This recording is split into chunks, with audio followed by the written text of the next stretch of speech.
Na projekt do części praktycznej dyplomu stworzyłam grę pod tytułem Postmortem.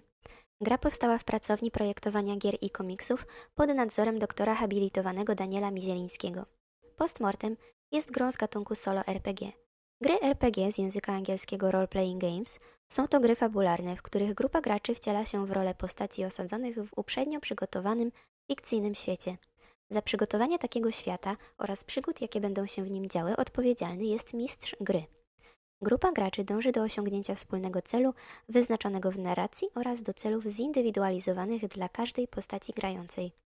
Rozgrywka polega na współpracy między graczami, słownej wymianie informacji z mistrzem gry, ale przede wszystkim wspólnym kreowaniu i opowiadaniu historii i toczy się w ramach spotkań nazywanych sesjami.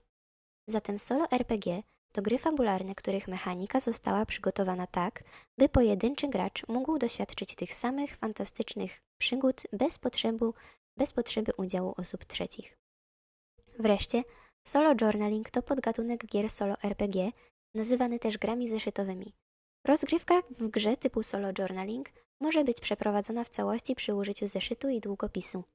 Zaprojektowana w takich grach mechanika dostarcza graczowi pomysłów do pisania własnych przygód na określonych warunkach. Rozgrywkę zwykle zapisuje się w zeszycie w pierwszoosobowej formie, stąd też w nazwie słowo journaling. Tak więc przygotowana przeze mnie gra Postmortem jest grą z gatunku solo journaling, w której gracz wciela się w postać ducha nawiedzającego jakieś miejsce. Stworzenia gry o duchu zainspirował mnie pomysł historii, w której główny bohater swoje największe przygody ma już za sobą. Bohater duch nie zmieni już swojego losu, ale może mieć cel i by go zrealizować będzie potrzebował pomocy innych osób. Historia ducha postępuje poprzez odpowiadanie na wylosowane przez gracza interakcje z postaciami, które stanowią podstawę całej mechaniki. Postacie mieszkające w nawiedzonym miejscu będą mieć do ducha różne nastawienie, co będzie miało wpływ na ich relację z duchem. Na początku projektowania Postmortem stworzyłam prostą mechanikę, w której przy użyciu talii kart wyznaczane są interakcje z konkretnymi postaciami. Testując mechanikę, używałam podstawowej talii 52 kart bez jokerów, którą w późniejszych etapach dostosowałam, by lepiej pasowała do atmosfery gry. Po przetestowaniu mechaniki musiałam wymyślić potencjalne interakcje między duchem a resztą postaci.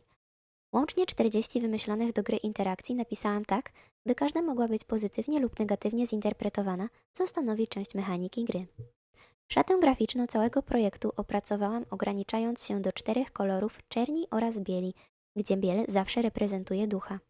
Pracę nad częścią książkową rozpoczęłam od zaprojektowania przestrzeni przeznaczonej na odpowiedzi gracza oraz ilustracje między etapami. Zależało mi, by gracz miał możliwość odpowiadania bezpośrednio w książce, bez potrzeby sięgania po inne zeszyty.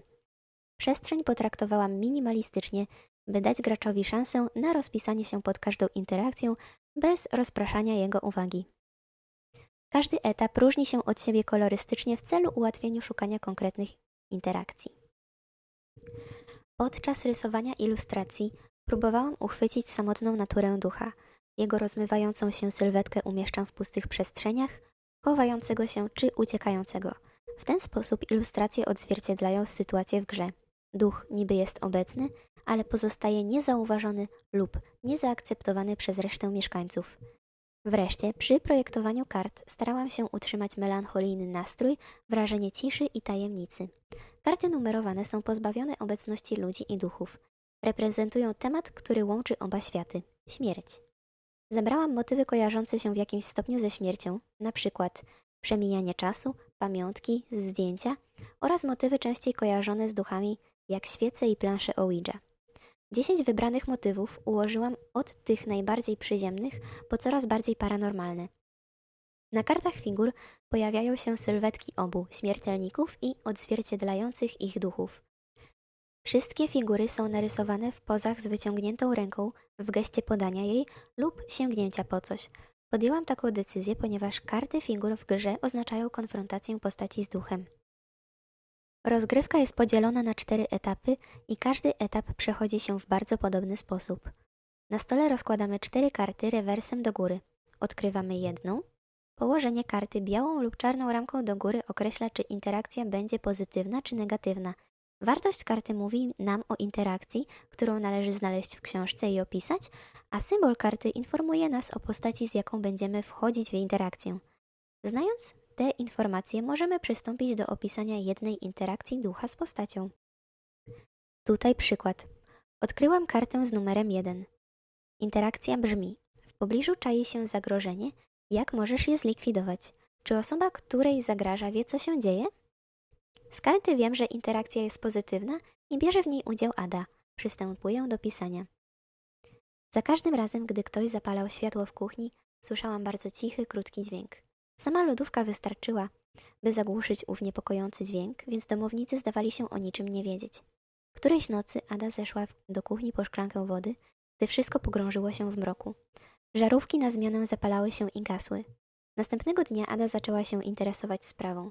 Po sprawdzeniu potencjalnych problemów ze światłem szybko odkryła, jak niewiele brakowało do nieszczęśliwego wypadku. Tak może brzmieć przykładowy opis. Gdy będziemy zadowoleni z interakcji, możemy przystąpić do odkrycia następnej karty i powtarzamy proces.